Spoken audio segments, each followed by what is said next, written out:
Good afternoon to everybody and welcome to the afternoon webinar session of today.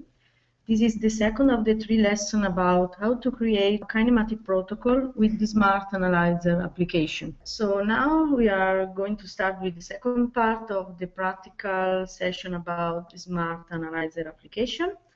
But before starting, I would like to summarize what we did and what you should have already learned during the previous webinar session.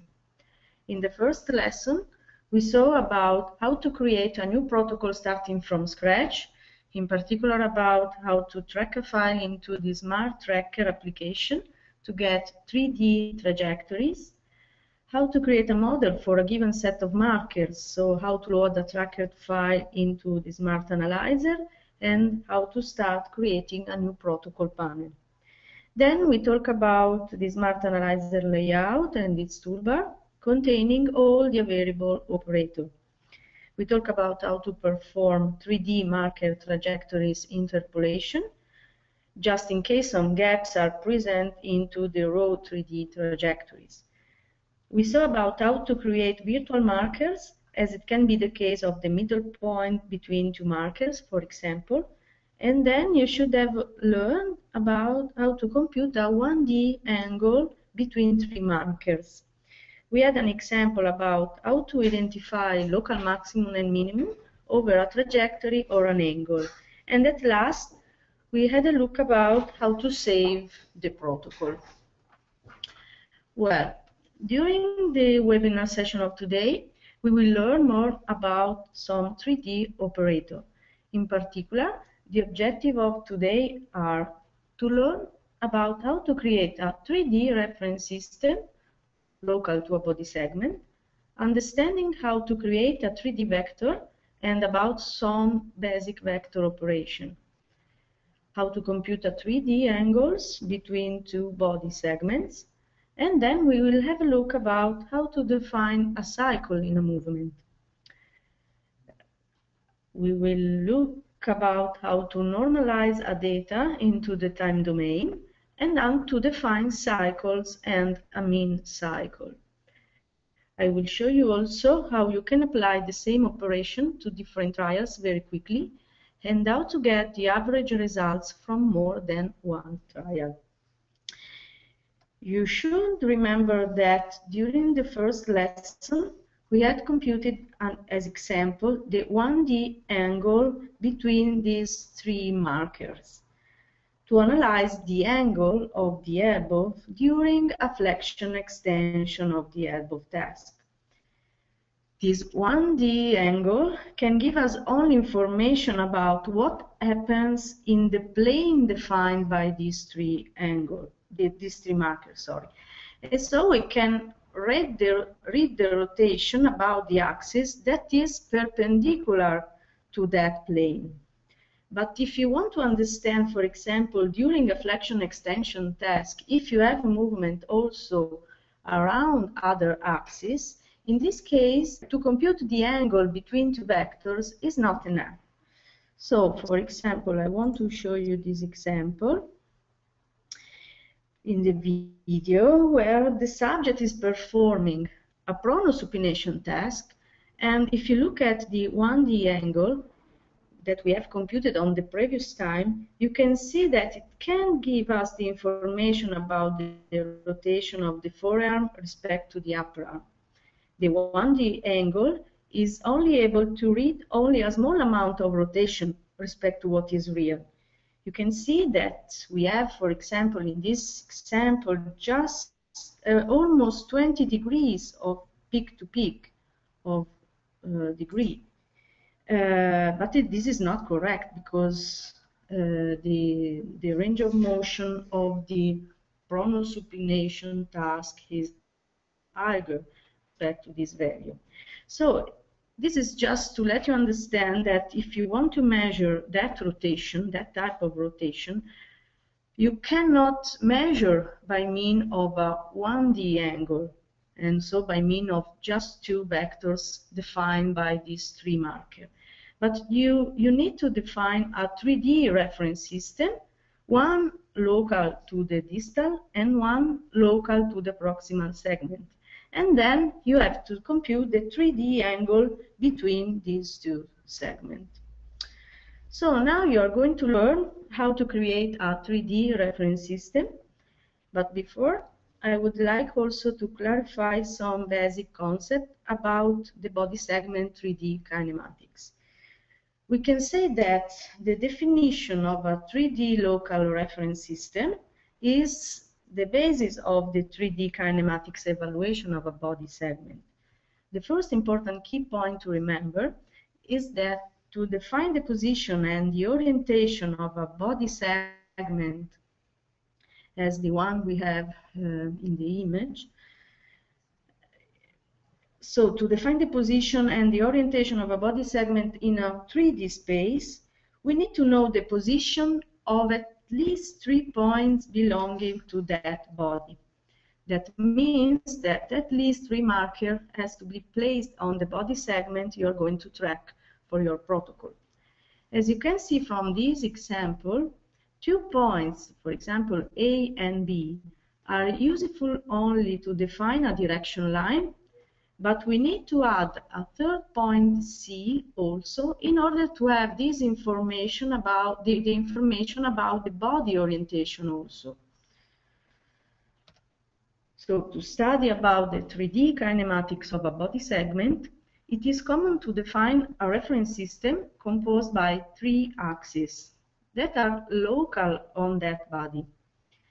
These axes have also to be perpendicular one respect to each other, and they have to define, as much as possible, the functional planes of the movement. This is what normally happens, for example, with an anatomical protocol approach. For example, imagine you want to define the sagittal, the coronal, and the transversal plane of the movement of the pelvic segment, for example, in order to analyze and measure the rotation around their perpendicular axis that we can call, for example, the pelvic tilt, that is around the rotation around the X-red axis, for example, the pelvic obliquity, that is around the Z blue axis, and the pelvic rotation, that is around the Y green axis. In this case, proper bony landmarks have to be chosen to define this reference system. For example, in this case, we can use the 2 anterior iliac spines and the sacrum marker for the creation of the 3D reference system definition.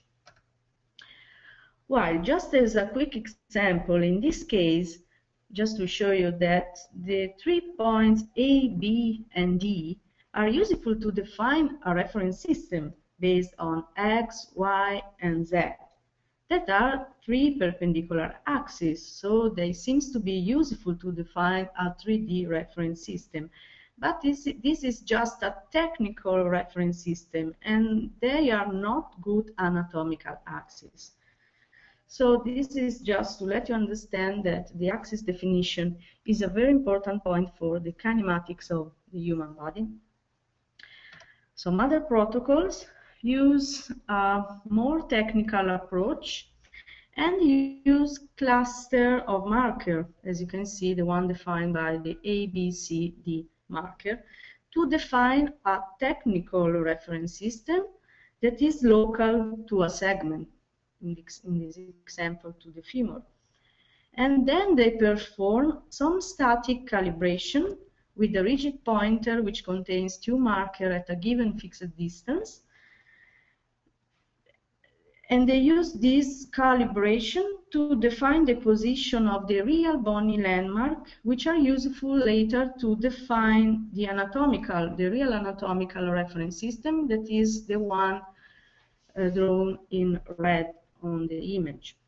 In fact, it is not possible sometimes to place the markers on the real bony landmarks in some situation because, for example, due to some pathology or other reason. And this is a common approach. On the webinar of today, we are now going to create a very simple model to analyze the 3D kinematics about the upper arm with the same simple marker set used during the previous time that you can see on this slide. So, if you remember, we have used 7 markers. Starting by this marker set, we are going to define 2 different 3D reference systems, local both to the right upper arm and the right forearm. To do that, we have to use 3 markers that belong to each body segment. And in our simplified model, we are now going to use 1 marker that is shared between the 2 segments. That in this case, it will be the mid-elbow point. So the first step to create a 3D reference system will be to create the X, Y, and Z axis for both the 2 segments, as it is shown in the picture. The creation of a reference system with the SMART Analyzer is a very quick operation that can be performed in only few steps. The second icon available on the upper left side of the toolbar is in fact about the 3D reference system operator. Within this operator, 2 options are available. The first is about creating a reference system by means of 1 point and 3 unit vectors. The second is about creating a reference system with an origin point and other 3 points. Let's start with the first operator. So in this case, the input required are 1 point as the origin of the reference system, and the other 3 input will be the 3 axes, so the X, the Y, and the Z. So, how to define properly the axis required for the 3D reference system in our example? The first axis that we are going to define is the flexion extension axis. We can define this axis as the vector between the medial elbow and the lateral elbow marker. That is the one, the red x-axis we have defined in the image. Then we need to define the plane between the already defined x-axis and the acromion marker. We can assume, in fact, that this is the frontal plane of our body segment. To do that, we can use the second line, so a second vector in figure, between the lateral elbow and the right acromion marker. Then the third axis, Z, will be perpendicular to the defined coronal plane. And again, because we need 3 perpendicular axes, the reference system definition requires that the y-axis has to be the cross product between the already defined x and z. And so you can see the results of the y-axis. So now we can perform exactly the same steps with our SMART Analyzer application. Okay, so now you should see the SMART Analyzer layout. So this is the protocol that we started during the first lesson, and that is the marker set used. So this is the 3D workspace. And remember that we have loaded the trial 2 that has been tracked and loaded into the application. In this trial, the subject is performing a flexion extension of the elbow. And again, just to remember, on the previous time, we have computed these 2 virtual markers, which can represent the joint center of the elbow, this one, and the one of the wrist. And then we have created a 1D angle between the 3 markers that are the right acromion, the medial elbow, and the medial wrist. Okay, so that was the 1D angle that we have computed. But as I have told you before, by means of two vectors, we can only measure the angle in a plane. But if we want to get information also about what happens in other planes, we have to define a 3D reference system. So this is what we are now going to start to do. And as you have learned during the presentation, to do this we need to define two reference systems local to both the upper arm segment and the forearm. Okay, so before creating the reference system, we need to define the three X, Y, and Z axes. To do that, we can use the 3D vector operator that is the first available into the SMART Analyzer toolbar. So we can select it and we can choose the option to define a point-to-point unit vector. Okay, so the output is going to be the upper arm x-axis. And now we need two input.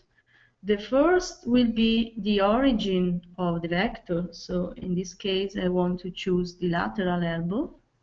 And the second is going to be the medial elbow, because I want to define, remember that I need to define the axis between, which define the flexion extension axis of the elbow.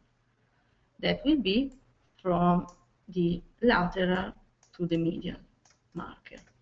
So I can now also show you the results into the 3D workspace. So this is the vector that we have just created. So now we need to define the coronal plane. So we have to define the line which define with the x-axis the plane respect to which the z-axis will be perpendicular. So we can define the second line again by means of a second vector. So we can choose the same option as before. The output now is the second line of the upper arm. So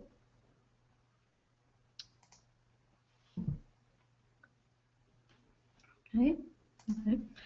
So in this case, the first input is the lateral elbow, and the second is going to be the right acromion, for example. So this is the second line. Okay, so now we have to define the z-axis that again has to be perpendicular to these planes, to the plane defined by the x and the second line.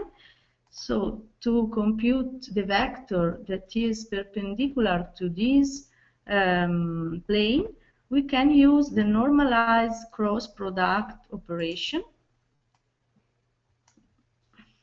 So the output will be the upper arm z-axis, and the first input is the x, and the second line. And so again, I can also show you the result on the 3D workspace. Okay, so as you can see, that z is perpendicular to the defined plane. So now, at last, we need to define the y-axis that will be perpendicular respect to x and z. And so again, we can click on 3D vector operator. We can choose the normalized cross product y-axis, and the first input is going to be the x and the second the z. I want to swap, so it's better that, because I want to get the y from the elbow to the acromion, I have to multiply, so to consider as first not the x-axis but the z, and then the x as the second. So now the vector that I get will be in the opposite direction. Okay. Okay, so now we are ready to define the upper arm reference system. So to do that, we can click on this second operator, that is the one devoted to the reference system creation. So we can select it, and we can choose the point and 3 unit vector operator. In this case, as you can see, we have 4 input.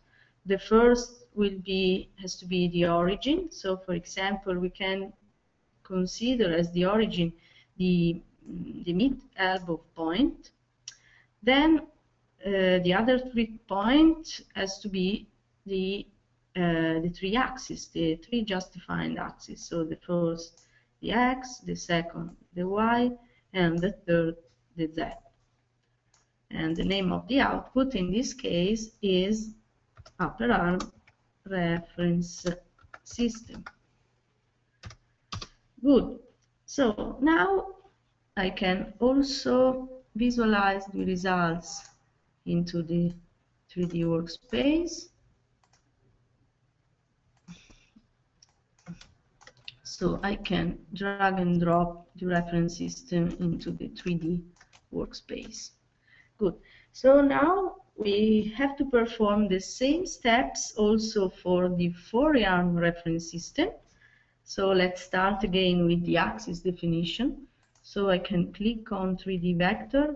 I can select the point-to-point unit vector. The first axis that I want to define is the forearm x-axis.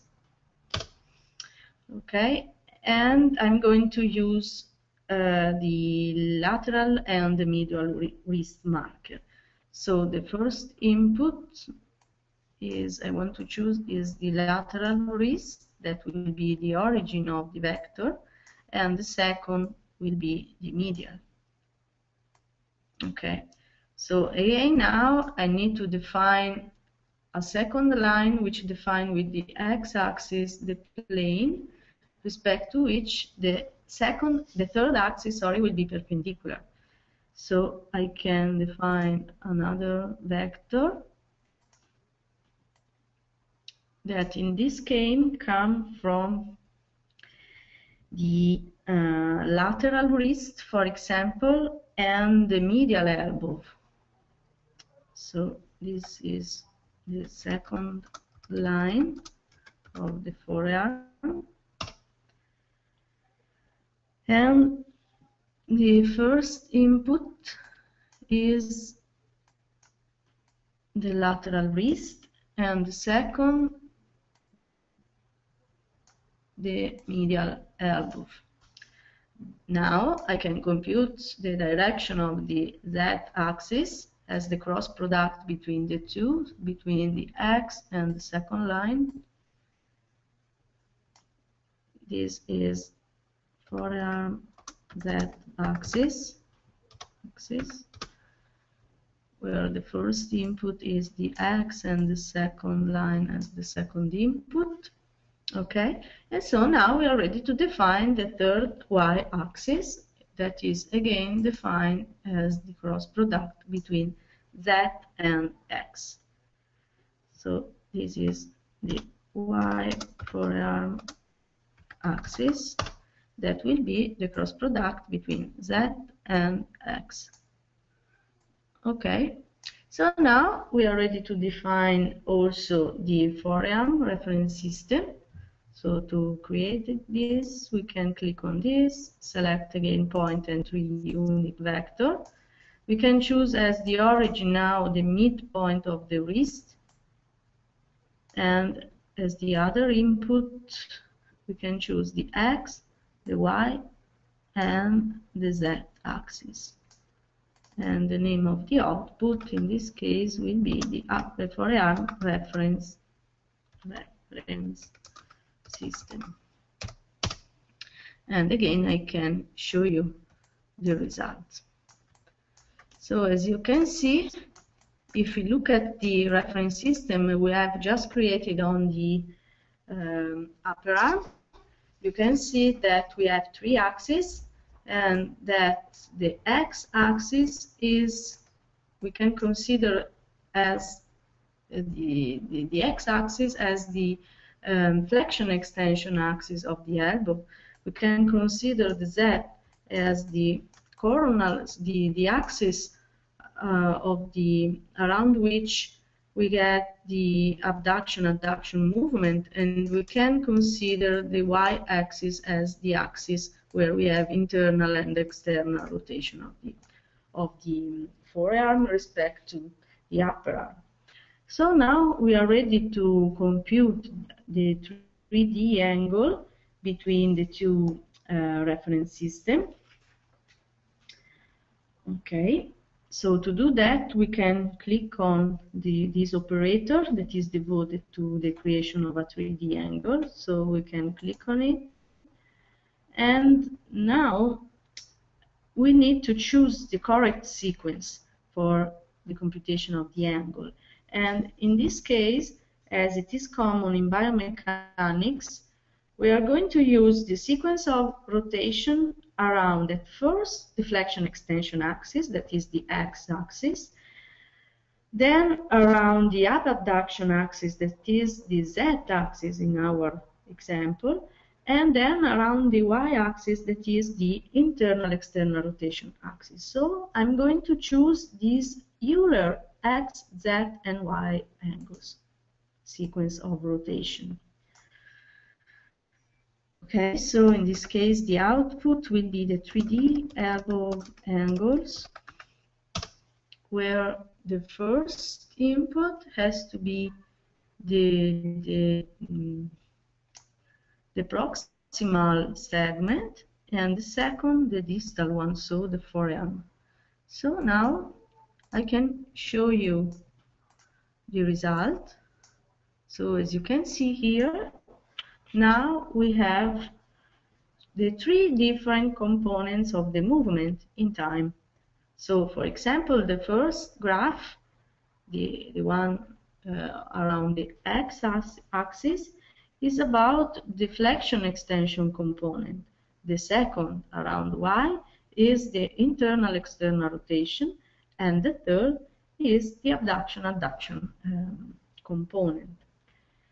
These variables are into the time domain. So as you can see, on the y-axis we have the value of the angle, and on the x we have the time in seconds. In this trial, the subject, let me just show you again the 3D workspace.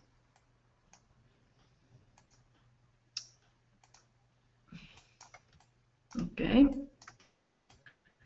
So in this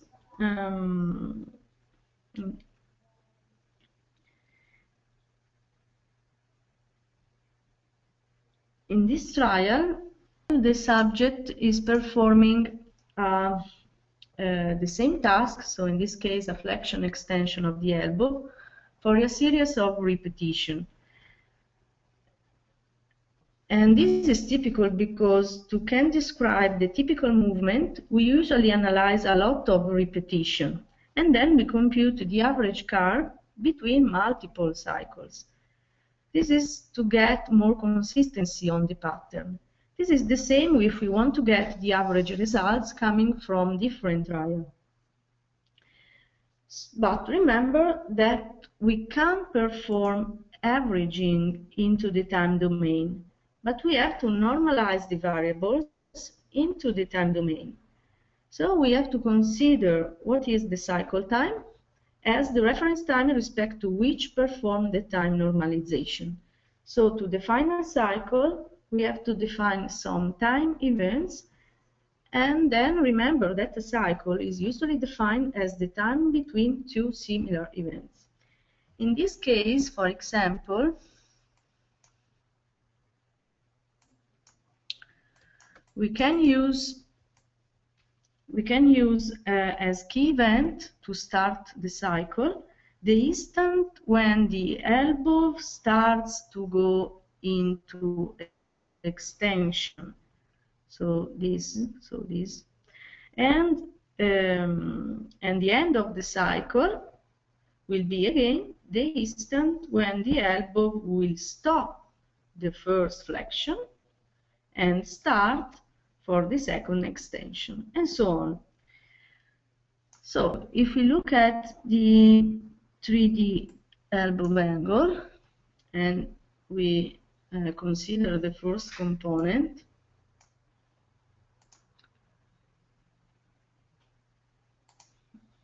okay, we can see that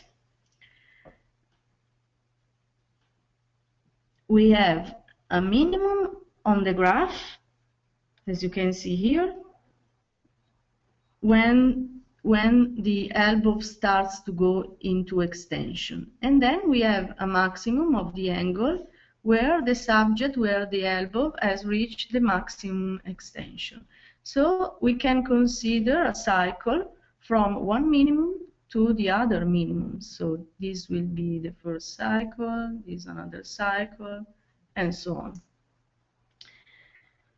Okay, so now we are ready to define the start event, the start and the stop event of the elbow extension.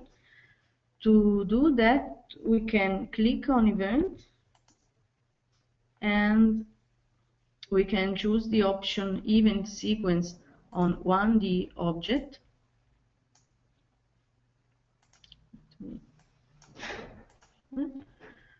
Okay, in this case the output is the start extension, and the input, I want to choose the first component of the 3D angle. So now I can ask to the application to identify the position of all the minimum point automatically. So as you can see, now we have these vertical bars which represents the instance in time when the extension starts. Okay, so as you can see here, okay, so now starts to go into extension, and this is the end of the cycle and the game. Okay. Now I can do the same for the other events that I want to identify, that is in correspondence of the maximum of the angle. So I can choose again event sequence on one object, max extension, and again the input I can use as input for the definition of this sequence of events, the first component, so the same component of the 3D angle. And now I can ask to the application to look for all the maximum, so about all the peaks, and again I can get it automatically defined. Okay, and so this is the results we have for the first sequence, and this is the results that we have for the second. Okay, so now we are ready to define a cycle. So now here we have the angle in time. So now we are ready to perform a time normalization respect to the cycle time. To do that, as the output will be again a 3D angle, we can click on 3D angle, and then we can enter inside the event operators menu, and within here we can select the event defined cycle option.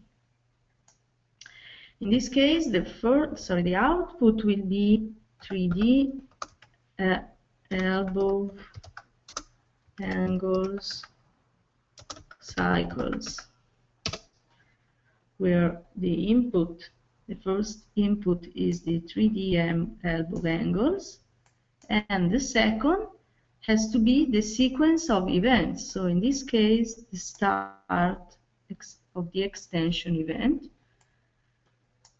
And so this is the results, and as you can see here, we have now different curves related to the different cycles. So, and I want also to sign out that after you have performed a time normalization, you have that the original time scale in second is converted to a percent of cycle, ranging from 0 to 100%. So the 0% is when the cycle starts, and the 100% is when the cycle stops. So in our example, from when the elbow starts to go into extension to when it stops, the flexion to go into extension again. The maximum of the graph is when the elbow has reached the maximum extension.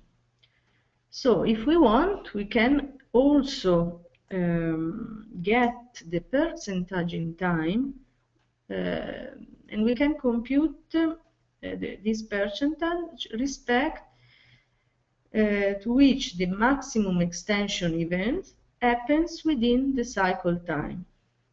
To do this, we can click on Event, then we can choose Event Operator and choose the time normalization. In this case, the output will be the max extension percent. Okay, the first input is going to be the sequence of the maximum, and the second, the cycle. So this is the results. Okay. So as you can see, we have that the maximum extension happens around the 50% of the cycle. So now we can also do the same with the 1D angle that we have computed on the previous time. So if we want to perform the time normalization of the 1D angle also, we can click on 1D angle, event operator, and again event defined cycle. 1D angle cycles, where the first input is the 1D angle, and the second is the mean time, because I want to remember that also in this case we can consider the cycle between the two minimum points, so between each minimum, sorry. So again, okay, so again this is the results, and so in this case you can see that we have different curves.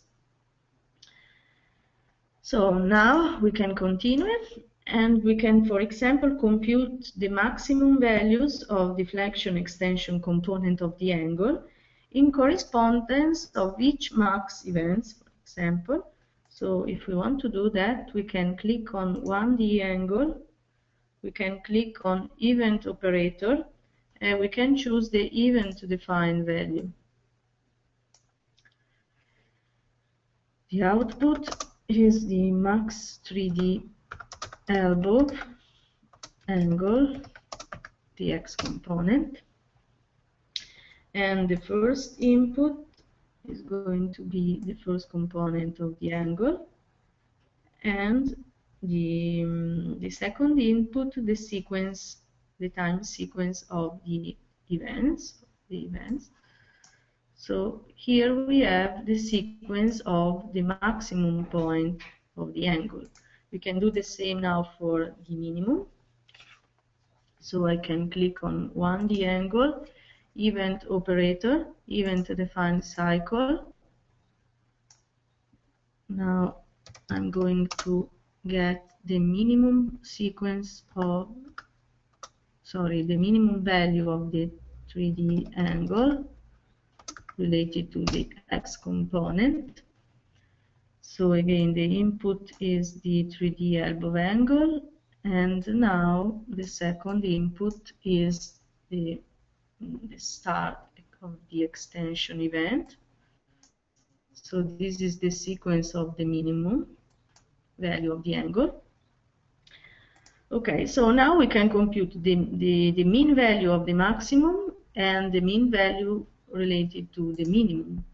To do that, we can click again on 1D angle, we can choose the max mean mean operator, and we can choose the sequence mean option.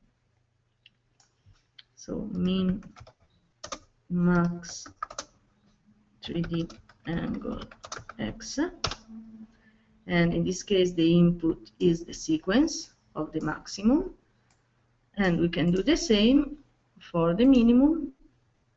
So max mean mean operator, and I can choose the sequence mean, and this is the mean of the minimum 3D angle X component, and the input in this case is the sequence of the minimum. So now we have just computed the mean value of the minimum and of the maximum and the mean value of the minimum.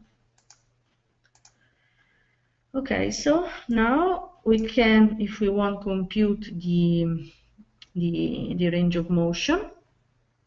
So we can select again 1D angle math operator, and we can compute the difference between the maximum and the minimum. So we can choose this option from of the 3D angle X component, where the first input can be the maximum, the mean value of the maximum, and the second, the mean value of the minimum. And so this is the result. Okay, so now we are ready to compute the average cycle of the trial with its standard deviation. And to do this, because our output is going to be again a 3D angle, we can select this operator, and we can choose the option max mean mean operator, and we can select the cycle sequence mean. Okay, and so in this case the output can be called as the 3D elbow angles mean, and the input in this case is the sequence of the normalized cycles, and so this is the result. So as you can see, we have now the mean value and the standard deviation range. We can do the same also for the other variable that we have computed as the sequence. So for example, we can get the mean value of this event. So to compute it, we can select the event operator, we can select max mean mean operator, and then the normalized sequence mean. So we can have the output as the maximum extension mean, and the input in this case is the sequence of events. So we can also add this information to the graph. Okay, so as you can see, on average the maximum extension happens at around the 50% of the entire duration of the cycle. Okay, so now we can also compute, for example, the time duration of the cycle. So to do that, that means how many seconds the cycle lasts. So to do that, we can click on the time operator, and we can choose the cycle time option. Okay, so the output can be cycle cycles time, because this is going to be a sequence. And in this case, the input has the sequence of the start of the extension event. So this is the result. And if we want, we can now also compute the mean value. To do that, again, we can click on time operator. We can select the max min mean operator option, and then the sequence mean.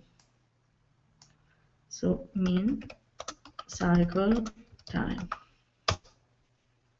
The input is the sequence of the cycles time, and this is the result. So as you can see, on average, the cycle lasts around 1.6 seconds. Okay.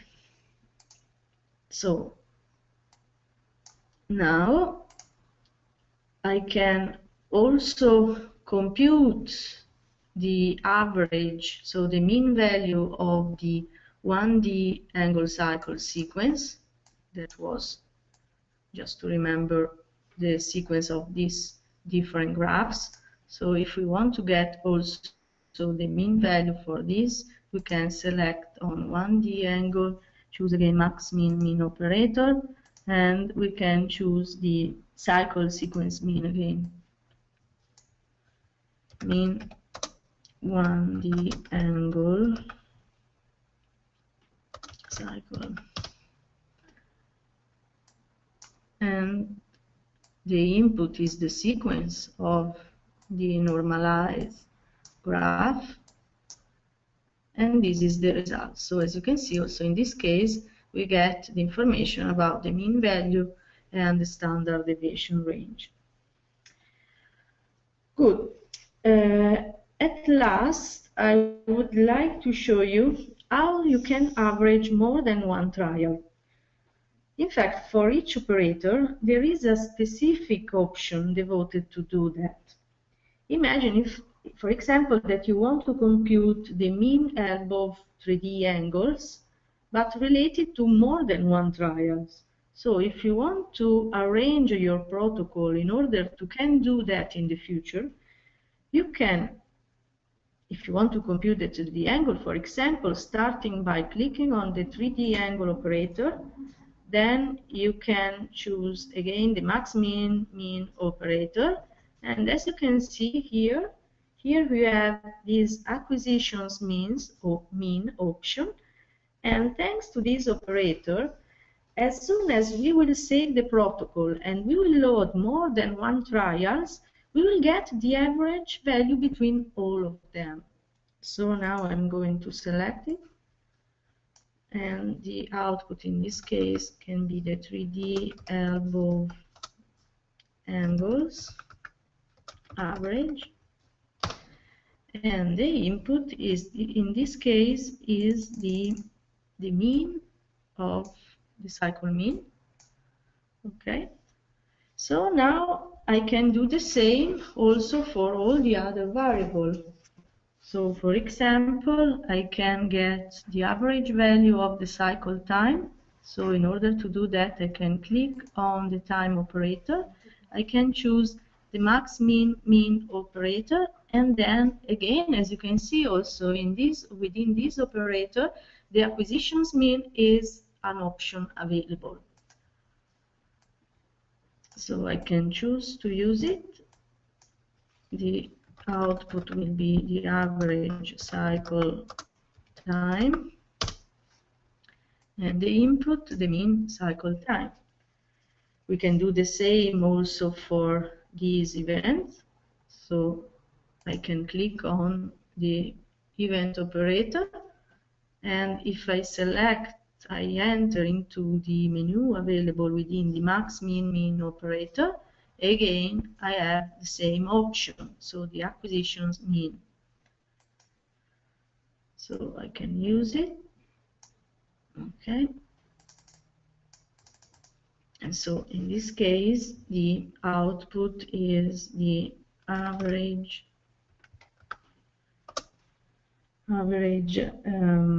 max extension %. And in this case, the input as the mean value of the sequence. Sorry. Okay. I can also get the average value of the range of motion coming from more than one trial. So if I want to have it, I can click on 1D angle as the output in this case is an angle, a 1D angle. I can select the mean operator, and also in this case, again, we have the same option available, acquisitions mean. So average arm angle, and the input in this case is this, and I can do the same for the one we have computed about the 1D angle. So again, max mean, acquisition means, and average around 1D. This is the input, and also for the 1D angle I can do the same. So 1D angle, max mean mean operator, and again acquisitions mean. Average 1D angle. And the input is the mean value of the 1D angle. Okay, so I can continue, but this is just to show you how you can get average results coming from more than one trial. So now that we have just created our first simple 3D kinematic model about these two body segments, now if we want, we can extend this model to other tracked trial also. And then, thanks to this acquisitions mean operator, we can get the average results for all, because the protocol has now been arranged to manage multiple trials. So now, if I save the protocol, so I can stop. So I can save the protocol. So now if I close it, and if I want to load another trial, for example, I can load the already tracked trial 1. Okay, so now I have added also this trial to the SMART Analyzer application. And if I want to get the average results coming from both, I can open again our protocol, the protocol that we have just created, is this one. Okay, and I can now apply the protocol to both the trial. So I have to select both and apply, and then I can click OK. As you can see here, when the protocol starts, at first you have to define the required events, and you have to do the same for all the loaded trials. So for example, now I'm going to define the peak time value, but this can be done automatically by the application if you want. So in this case, I have to define the minimum for the first trial, for the second, the start of the extension, and the maximum of the extension for both the trial.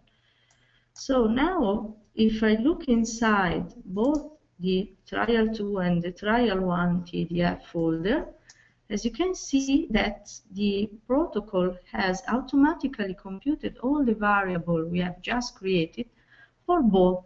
So for example, we can get here the information about the mean 1D angle, and also all the other computed variables are within the folder of the TDF file.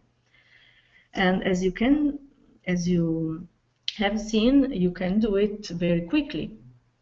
And if we look at inside the global data folder, here we have now the information related to the average value coming from both the loaded trials. So for example, here we have the information of the average value coming from all the cycles of the trial 2 and all the cycles of the trial 1. So inside the global data contains the results of the multiple acquisitions mean operator. Okay, and remember that to average more than one trial is usually recommended to get more consistent data. Okay, so as you can see, you can get the average, you can average in more than one trial very quickly within our Smart Analyzer application. I think that it's very easy to do. So for today, I think that we can stop. I hope that you have now learned about how to create your own protocol related to 3D kinematics data. And I would like to thank you very much again for your kind attention.